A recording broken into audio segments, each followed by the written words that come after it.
The Coastcare organisation is mounting a campaign to raise awareness of so-called ghost nets. And they are nets that are lost at sea or deliberately abandoned by fishing boats off the Australian coast. The organisation says 60,000 metres of discarded nets have been recovered along our coastline in the last 2 years alone. And joining us now to talk about this is Riki Gunn, the coordinator of the Carpentaria Ghost Nets program, which sees Indigenous communities patrol Australia's northern beaches to collect the nets. Good afternoon to you, Riki, and thanks very much for coming in. Good afternoon. Now, just how big is this problem of ghost nets, and really what are the ramifications for the marine life that get caught up in them? The problem is really widespread across the northern Australia. The area that we're working in, which is the Gulf of Carpentaria, spreads from northern Arnhem Land right up to the Torres Straits. You're talking a bit of coastline, say, Perth to Adelaide. And that 64,000 metres is just in 20 months. So how did you get started? I mean, what got you really going on this project?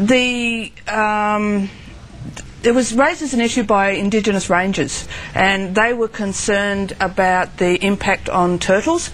Turtles are the main species getting caught in the nets, because turtles are very important to them. It's a food source. It's totemically, sort of important, and they were worried that so many were getting killed.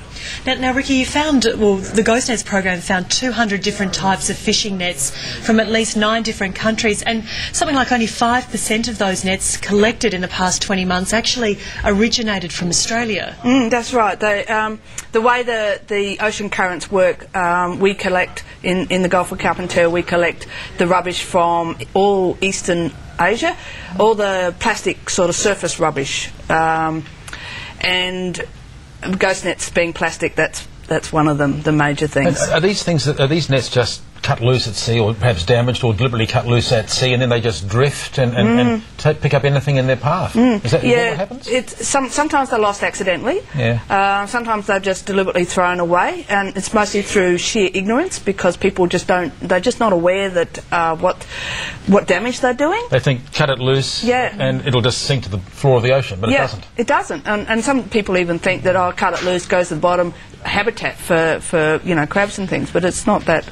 Okay, so aside from actually being able to get these ghost nets out of the sea and getting rid of them and raising awareness, what actually can your organisation do to try and stop this practice if so many of the nets don't come from Australian vessels anyway? Well, part of the project is, apart from cleaning up and stopping them going back into the water and big tides and that, is actually collecting information about the nets. As you can see from the stats, that's because we look at each net, we measure the mesh size, and we do that, and that information gets fed up through governments and sort of the UN and those sort of organisations to try and help that sort of on the higher level negotiate how we can stop it.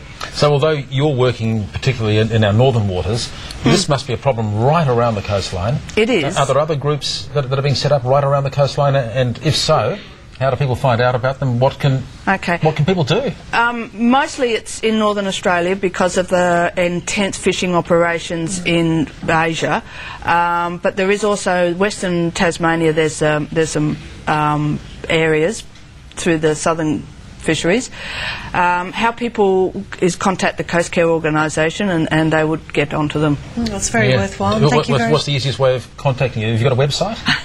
I've got a website, yes. You've got a personal one? No, ghostnets.com.au. Ghostnets.com. Terrific. Okay, there it is on screen now. Ghostnets.com.au. Thank you. Terrific. Well, thanks very much for coming in, Riki. Thank you. Worthwhile project. Oh, it's wonderful. Yeah. Wish you all the best. Thanks. Thank you.